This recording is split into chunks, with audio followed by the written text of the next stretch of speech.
Hey, can you hear me? Hi, how are you doing? Yeah, I'm good. I'm good. Very quickly, I Oh, wanted to check before I started though. Have you done one of these sessions before? Otherwise, I'll give you an overview of how things work. no, I have not. This is my first one. This is the first Prepfully. One of All my right, friends told me to, try it. all right, got it. So, my time asking you questions as if you were a real Google product manager candidate. I'll keep a Okay. couple of minutes at the end for feedback. If I Okay. ask you a question that you have already practiced before, let me know and I'll ask you something else so that you get a good experience out of this. Okay. And Sure. wherever possible, since we are doing this virtually, I'd encourage you to try thinking out loud since we don't have a whiteboard or a piece of paper. So at least I know how you're thinking and I can redirect you and take the interview in the direction it needs to go. All All right. right. I'll try my best. All right. When it comes to Google PM interviews, typically they span a wide range of questions. Do you have anything specific in mind, or should I go with the default, a product case of some sort? This is my first round, and I've been told that All right. majority of first rounds are typically product sense questions. Basically, you're going to be doing your phone interview after this, right?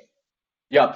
All right. So typically in a phone interview, your interviewer will go through maybe two or three questions and spend around 15 minutes on each of them, 10 to 15 minutes on each of them, and usually try to assess different I parts of see. your Okay. product skill set. So I'm going to try to simulate that. That basically means I won't go too That will be deep cool. into any Yeah. one question, but then later in your feedback, I can give you an idea of what some other questions might have been that you can then think about. All right. Yep. Go ahead. Cool. So let's say Okay. you're a Sure. PM Sure. at Google Sure. and you've been tasked with creating a brand new to-do list product. How are you going to go about thinking about this? All right. So this is for the Google product, right? So Google already has a product called Keep, and then now they are expecting us to build something which is almost Yes. similar to Keep, but this is going to be a dedicated to-do list. Can I ask Yes. some clarifying questions? I think one I've already asked one. The second one probably could be, are we expecting this to? I mean, I just want to understand the channel on which we're going to sell or build this product. Are we expecting this to be only mobile, or are we Mhm. expecting this to be web, or are we expecting both the platforms? Good question. We're going to go with an app to start with. We're going to expand it into web So a if we mobile think app? there's a use case for it further down the line. Yeah, mobile app. Okay. Yeah, that makes sense. And it seems that this is a brand new to-do list. So Google has not built anything. So this is going to be Hmm. literally the Hmm. first time they're going to be building it. So my understanding is the objective of building Yeah. it on eventually putting it on the mobile will be Hmm. to acquire customers, to probably generate revenue as well. I Hmm. mean, can you help me understand the objective of building this app? So I will give you the answer, but while you're thinking, you listed out two examples of potential objectives like acquisition and revenue. What are some other potential objectives that Google could have in mind at this stage? Acquisition is definitely one. Revenue generation is definitely one. So a couple of things that I'm thinking of from the top of my head. One could be self-cannibalization. Maybe part of the reason could be that Google Keep is not, they want to integrate it with Google Keep or build one, unified platform for a to-do list model. So that could be another objective. Maybe eventually replace Keep with Yeah. this, or maybe combine these two together. The other objective could be Hmm. to literally replace the competitor. So thinking from the competition point of view, there Hmm. are already a lot of to-do lists, Yeah. and possibly on a different platform. Hmm. So maybe the intention could be to replace some of the products. So I use iKey. This is one of the applications which iKey do for to do, but I Yeah. probably will prefer. I mean, they want to build something which can eventually be utilized by a bigger set of users. And thinking about that, maybe they want to All build it right. on a platform agnostic way. So they want to maybe compete with Hmm. not just Google's products, but maybe on the iOS as well. All right. No, all good goals. Thanks for articulating them. Let's maybe just say, for the sake of this discussion, it's all about more users and being a greater part of our customers' day-to-day work, so to speak. We think there's a gap in the market. We don't think anyone does a very good job, and we think our PMs can do better. So that's why we want to build a brand new app. Let's for right now assume Google Keep I doesn't see. exist, so we won't be building incrementally. We're going to build a brand new thing. Got it. So just to be clear, the objective of building this to-do list is to acquire the customers, but also simultaneously provide them at a better user experience, which will enable all other parties to eventually come and join this product. Got it. Yes. If you can give me 30 seconds, I want to segment the customers and want to make sure that I target the specific set of customers. Sounds good. Yeah. All right, so I can think of three from the top of my head. Yeah. I'll try my best to make it MECE, so mutually exclusive. So my first set is a very typical family user. So, these are the set of people, just thinking from the personal point of view, these are typical male or female who are at home and they want to use this to-do list to not just list down what they are thinking they will be doing today or tomorrow. It's going to help them plan for the day, probably list down some groceries as well. In the morning when I think about my wife, definitely, sometimes ask me, hey, don't forget to bring grocery in the evening.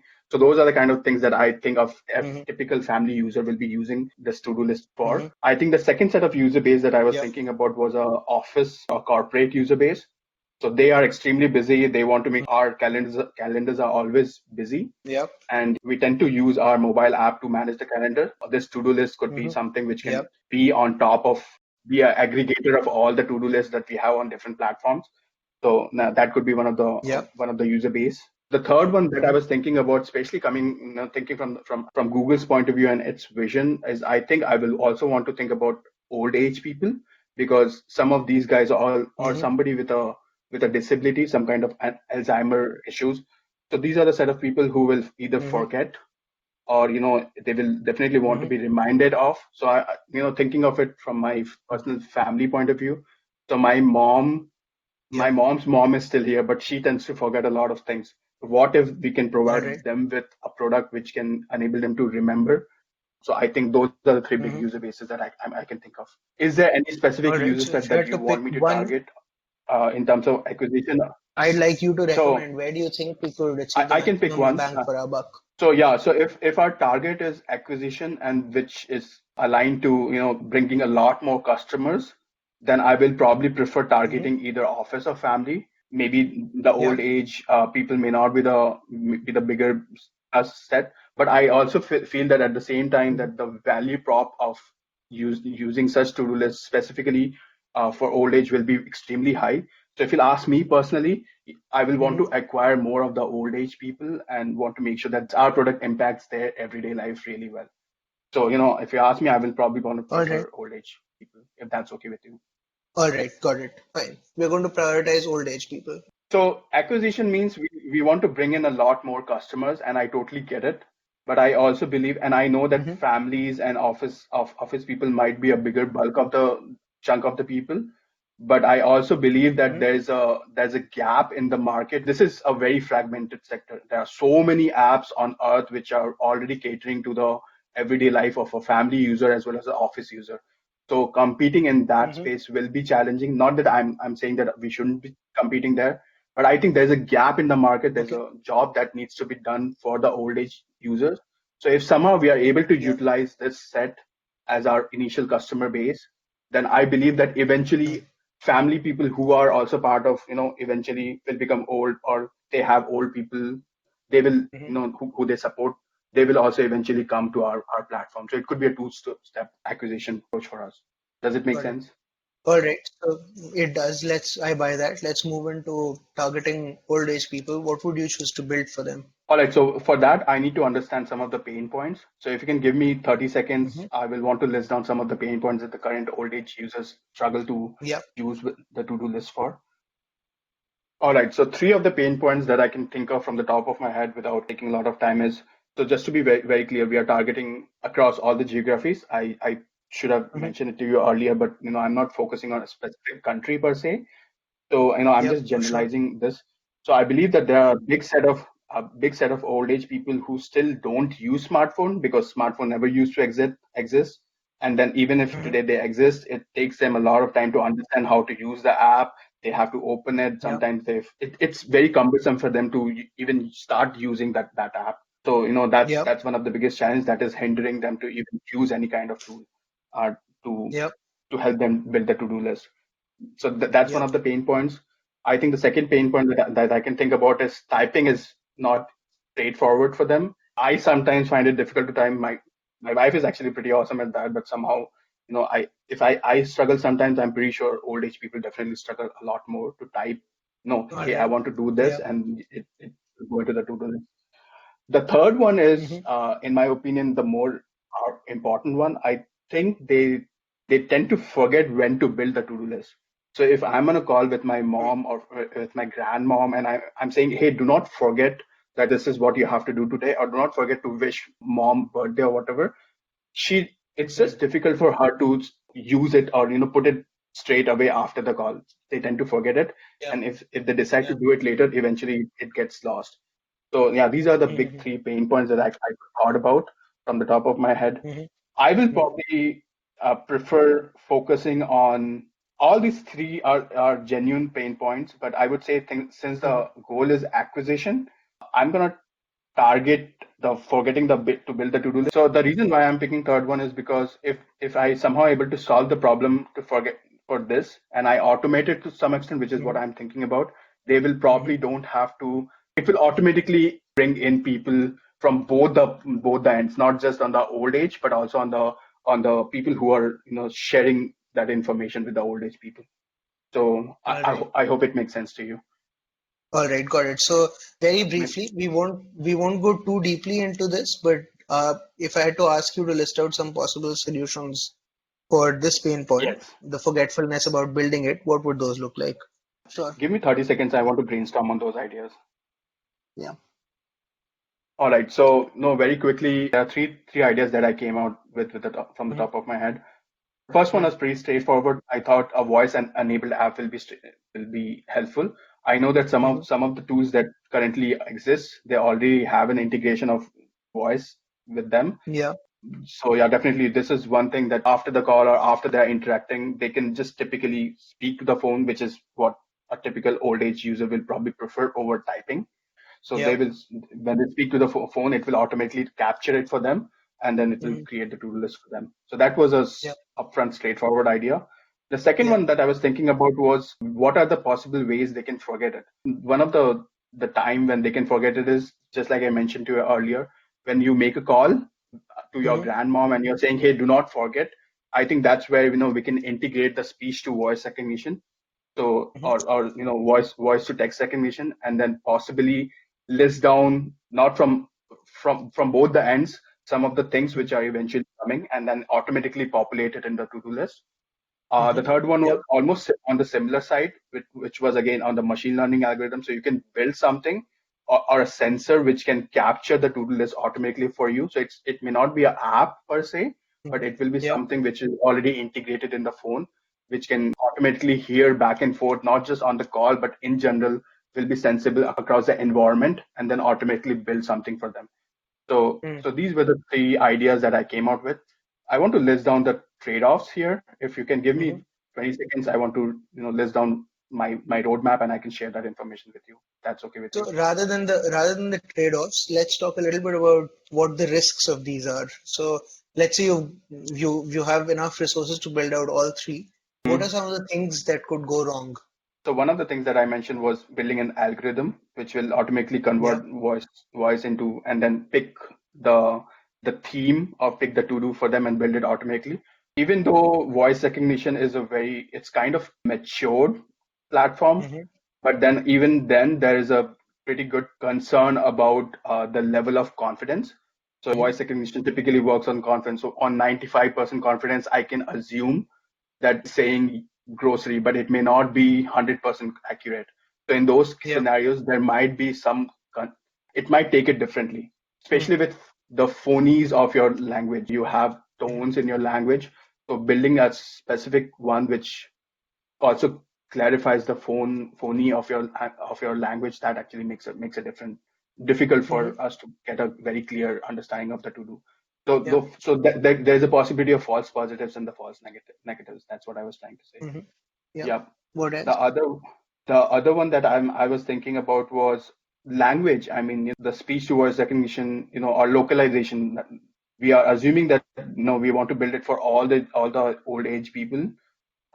It even from people in China or India or US, there could be possibility of concerns or issues there because, like I said, the speech to voice recognition has not matured enough in different languages, so we cannot cover all the language. Mm-hmm. So those are the Is things, there any especially other from the. risk you put out there right now? I can think of one other risk, which could be on the competition side. Mm-hmm. So, replicating these technologies may not be Yeah. very challenging for the competitors. So, the products already are available, have these features.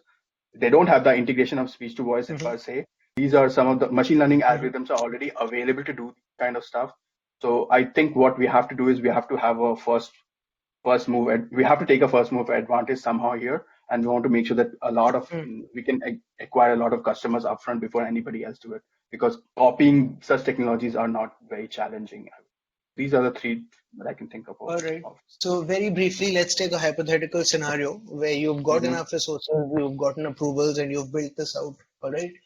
And Yeah. let's say you've launched it with much fanfare and a very, very powerful go-to-market campaign where you're running ads, Hmm. you're running awareness, or the whole deal basically. So people know that it exists. Hmm. But you notice that people aren't downloading the app. What do you think could be going wrong? So can it be that we are not targeting the right set of customers? So Hmm. let me expand on this. So it's Yeah. not that the decision makers here could be the old age users. It could be the Hmm. decision makers are somebody else, maybe somebody in the Yep. family. I could be a decision maker for my grandmom.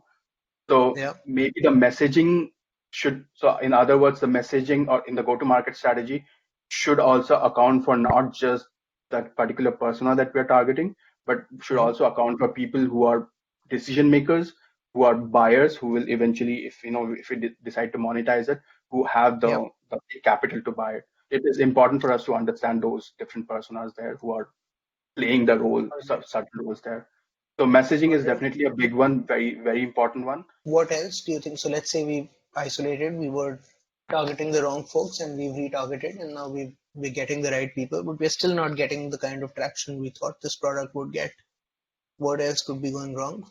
The other thing that I can think about is maybe we have to think about the channel once again. Maybe Hmm. not a lot of customers, our targeted customers, are So let's utilizing say let's say we're targeting the right folks and we're driving awareness. We're failing the at the channel is good. consideration stage. Yeah, so Uh, people know that it exists. We would expect these people to download the apps into say their grandparents' phone or their parents, elderly parents' phones, help them out, etc. But they are making the call that they don't want to do it. Well, that's what we think because we're not seeing the installs. What else do you think could be driving this? And then did you also say that the advertisements were done well, so people Yeah, can so see it, they have people the awareness, understand the concept. they have the Yeah, people awareness. understand. Indeed. It's fine. There's not necessarily any right answer. It's okay to say that at this point I'd reconsider, but I'm just trying to see what you can think of at this stage. Because I believe that if the go to market is done well, and if the Hmm. messaging was catered to the right set of people, the decision makers, and then you already said that the social marketing campaign has already been done really well, so everything else been already taken care of. Then Yeah. one of the ways I can think about trying it out is maybe instead of thinking about the inbound marketing, which is we are trying to pull the customers to us, maybe the other way should be to turn around and push our product back to the customers. So that will be Hmm. outbound. So that will be more on the sales side of the business, Hmm. which is we have to have some sales reps, and they will want to go Yeah. and they will want to literally call and ask people to do a very traditional sales, I would say, Hmm. where they will want to call people or go to go to the places where they can literally ask people to try it out on their own. And this could be at Best Buys, at places where people come and people buy stuff. So any All of right. all those places. So that's what All I'm, right. I'm Got thinking. it. Fine. Let's switch tacks a little bit. Tell me which industry do you currently work in or are you experienced in? I'm in the chemical business, chemical side All of the right. world. So, and let's say you're running a digital e-commerce website which sells different kinds of chemicals to enterprise customers, and Mm-hmm. you've noticed that there's a sudden drop off in your sales. What are you Mm-hmm. going to do next as a product manager? Say, of a certain subcategory. So you're talking metals, hypothetically. Are we doing B2B or is it B2C? B2B. So there could be multiple things, I would say. So going back Hmm. to so since it's a digital offering and it's an Hmm. e-commerce offering on the Yeah. B2B, I will Hmm. want to understand. So there are multiple ways we can break it down. So one is the technical aspect, one is the marketing aspect, and the third Hmm. could be the sales aspect. So technical Yeah. aspect will be I will want to understand the product market fit, whether the offering that Hmm. I'm doing is in the right set of the market. I'm pretty sure you already know, but in chemical industry, digital offerings are very rare. Indeed, Just yes. yeah, and making that awareness, changing that perception of the people to start Mhm. using digital platform is actually very difficult. So it doesn't So take let's it. take a hypothetical scenario where you have an established business, it's running, and Okay, I but you're see. seeing sales drop off from where they were. So that's the context for the problem. And right now, I'm asking you to try to diagnose what could possibly be going wrong. So first thing I want to understand whether that the trend, whether this is Mhm. happening only in this particular segment, Mhm. or is it happening across the globe? Is it macro or microeconomic? At a very high level. So has All there right. been any issue in the world? Like, is there COVID impact because of it, which people are not buying our product, or is it Mhm. something which is internal? So if it is Mhm. not macroeconomic impact or government regulations or anything which is playing a role, then I'll want to Mhm. come internally and I want to understand whether this is happening in a particular segment, whether there's a seasonality effect. Is it happening now? So which means I will want to compare this compared to 1 year back, the situation which was happening 1 year back, and those two parameters will at least help me understand the Yep. segmentation of the product as well as the seasonality effect, and then Fair I'll enough. want to drill down to understand whether So the hang on, let's take a second there. You've listed out a lot of examples of metrics you might look at and some circumstances. If you had to Mhm. start with one, which would that be? I will want to look at the time series information, so seasonality first, and the segmentation. All right. Those two things. All right, fine. Fair Yeah. enough. Let's say there is no seasonal effect. Like Mm-hmm. we haven't detected seasonality as the reason they're down. And Okay. let's also say that the decline that we are seeing B2B is across all segments. All segments. Yeah. What about the promotions? Are they working? So when we do B2B interactions, we tend to provide some kind of, so it's based on relationship, it's Incentives. based on trust. Yeah. So any promotions, can it resolve the problem? So maybe Let's say the it will. standard promotions we have. So we're not at the solve stage yet. We're still trying to diagnose, but let's say the promotions that we would normally be running are still in place. I see. Is it for specific customer segment, or is it across the board? Let's say we've noticed this happening across the board.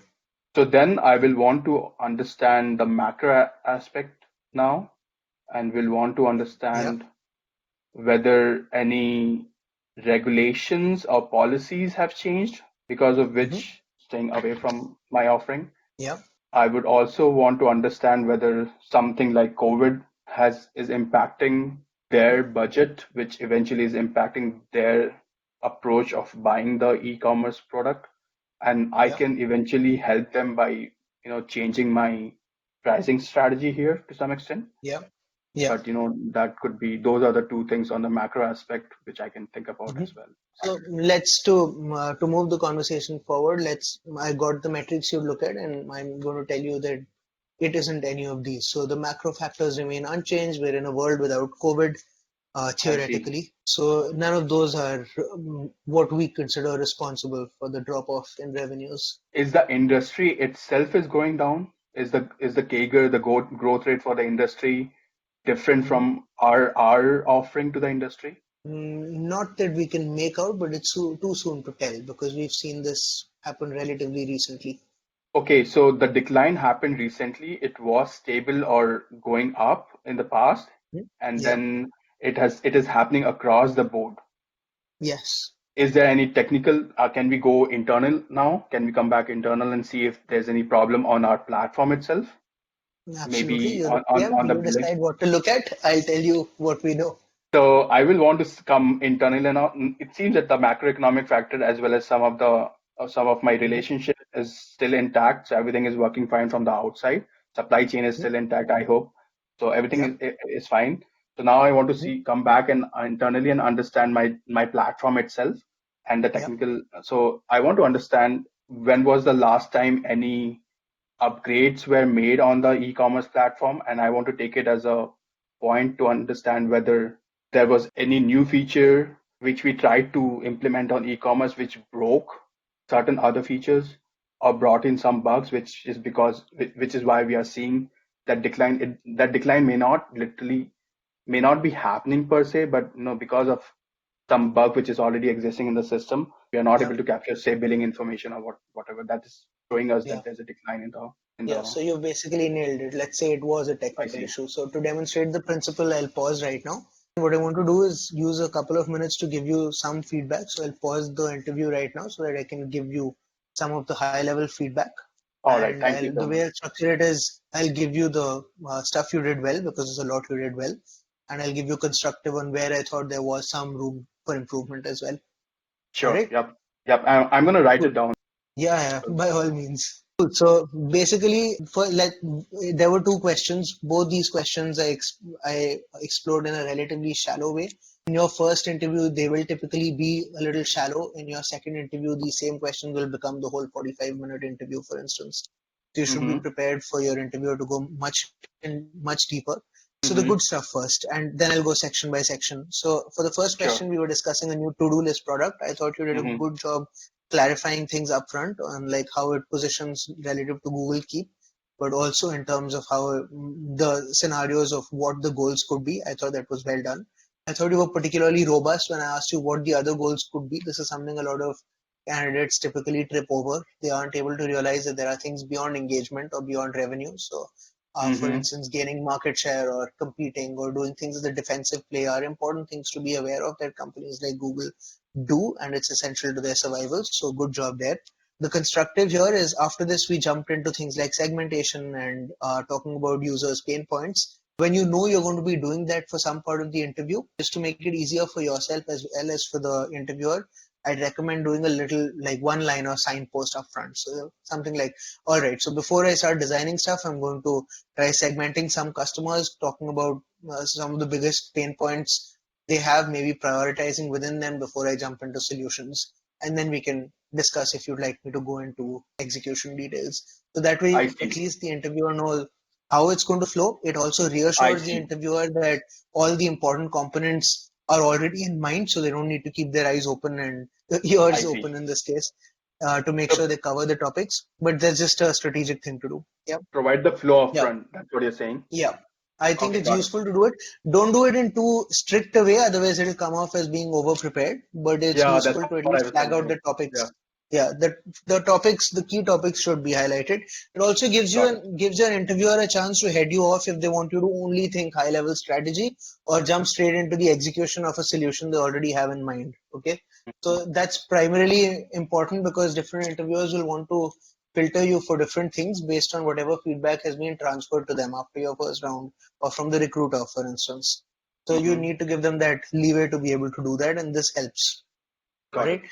Okay. I thought you did a good job in the segmentation. I thought there was a slight lost opportunity there in building out the personas, however. So Mm-hmm. in this scenario, you gave a good one-liner phrase for what each of those is, but especially once you've articulated which one you're going to prioritize, which you did adequately, by the way. So well done with the priorities. It's worth giving more than like you. The one thing you did well is that you brought your personal experience into it, which always adds credibility, but flesh out the persona a little bit. Like they'll be elderly, it's easy to forget. There'll be a lot of things that they're distracted with.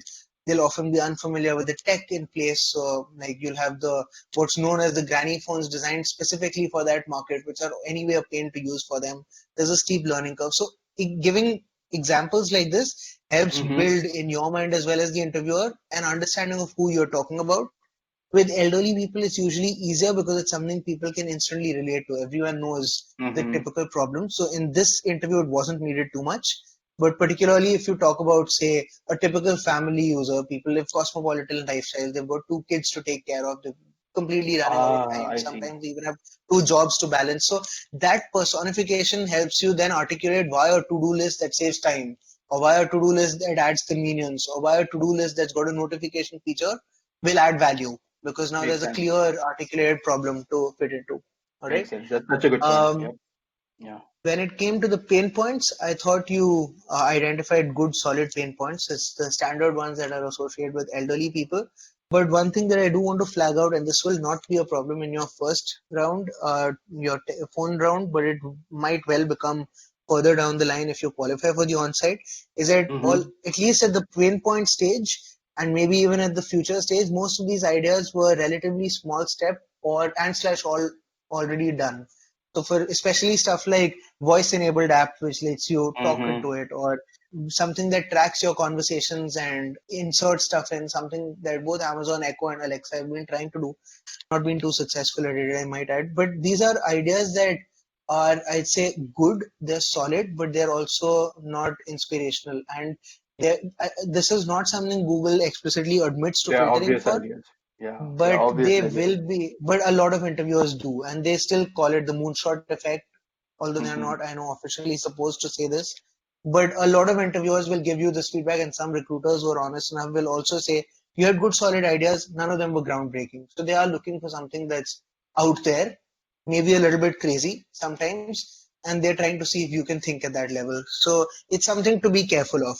I can't fault these ideas, to be perfectly clear, because they're all solid iterations over what's currently in the market. So you will probably Mm-hmm. get away with it, but try to stretch yourself to, like, maybe after this call, spend an hour thinking, if you could build the to-do app which will take over the world, what would that Mm-hmm. be? And Mm-hmm. just to get you thinking, and this part is pure constructive, I wasn't looking for you to contribute this. This idea actually came up because you mentioned earlier in your interview a keyword. But for instance, when you said groceries, people will use it to track, families will use it to track groceries and alike. And I was like, what if you could put things into your to-do list and then it could tell you whether the day you're scheduled to go for grocery, Yeah, whether the yeah, things are all in stock or not. yeah. Or it recognizes whether you have got, you're It can adding stuff predict. necessary to bake a cake Yeah, and saying, hey, you probably missed out on the baking powder. Or it syncs yeah, up with your smart fridge and sees what else you're running out of so that it can automatically remind you to do that and self builds things in. So yeah, it's all about tying in ecosystems and thinking big and thinking in a way that will make people very, very sticky to that app. And what you did is basically increase access, make some things a little bit easier. But then you yourself pointed out when I asked you about what the risks might be that this is something very easy to copy, for instance. It's mm-hmm. fundamentally easy to, and any product that relies on first mover advantages is generally speaking a risky play, not just when you are a product manager, but also like in the context of an interview, when you admit to that, then you basically admitted to, I haven't thought of anything that's very, very crazy just yet. Yeah, So it's a yeah. slight risk, I'd say. This is pure That's a good constructive, point. That's such a good right? point. Yeah, yeah. Finally, when it came to so there were lots of additional questions, as you probably realized by yourself, that we could have gone down the route of. Some of Mm-hmm. the more important ones is what you'd include within your first product, how do you do go to market and launch. So one Yeah, angle that I was trying to pin down on in the go to market is just try to see if you could think of what could go wrong. I had some scenarios in mind. You pointed out other ones which were equally good. I thought it was a very good nuance to identify that, for instance, we might not be targeting the right person, because this is again a nuance. When it comes to elderly people, you might be targeting their caretaker or someone younger to them in the family who'll set up that app and stuff like that. mm-hmm. Often it's them who's reminding them to take medicines and all, so then you're Yeah, simplifying their lives, not necessarily theirs. So that was well done. Another concern around this that, for instance, Google, Amazon, etc., have faced before massively is privacy. So if there's an app constantly listening to you, waiting to hear the words that yep, don't forget to on every call that you're in, then that basically means that at the time you need to download the app, it's going to give a pop-up saying this app will have access to all your call logs. And it might be yep, something yep. that terrifies some people because they might think it's some kind of spyware or malware, right? So that Mm-hmm. could be Mm-hmm. another angle. A third That's a good angle point. could just be the obvious one that, like, we did a great job marketing it, but nobody could understand the features of the app. So we didn't, like, when they reached the app page, it wasn't described well. We fucked up on that. So it's Mm-hmm. totally okay to say the obvious things and get them out of the way to make sure that your interviewer doesn't fault you later for not even thinking of that. I All see right. what you're saying. You can do Yeah. it elegantly by saying, could it be the obvious stuff like we had a really weird logo and we didn't explain what the app does on the landing page. Mm-hmm. And 99.9% of the time your interviewer will be, no, this wasn't it. But if you don't Yep. ask it, he'll be like, he didn't even ask this. Like, this could be such a basic thing, right? So it's Mm-hmm. about eliminating the nuances there. Finally, when it came to the second question, this is something that a lot of interviewers do, and they do it primarily to throw people off. All right, it's happened with me also. So they will Yep. ask you a generic question in the context of you debugging something that goes wrong, and they will Mm-hmm. plug your industry into it to see whether you are able to adapt or think beyond your industry. So, Mm-hmm. like, for a candidate of mine, he was a specialist in advertising, and they asked him, okay, advertising revenues are reducing. And then he went into this huge tunnel of bidding and advertising margins and latency.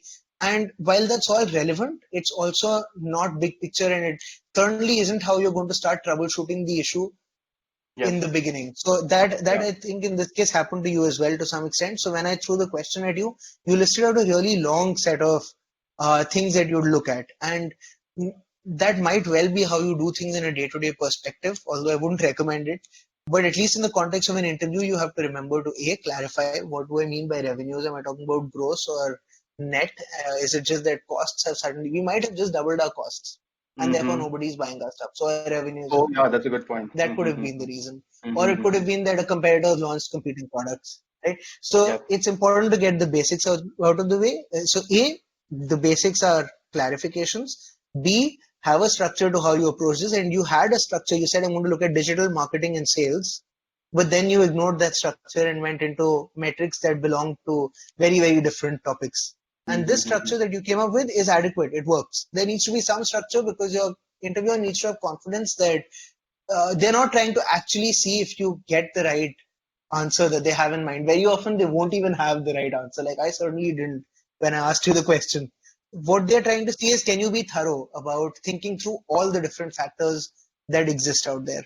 So when it comes to marketing, do you have the entire remit of marketing related metrics that you might look at?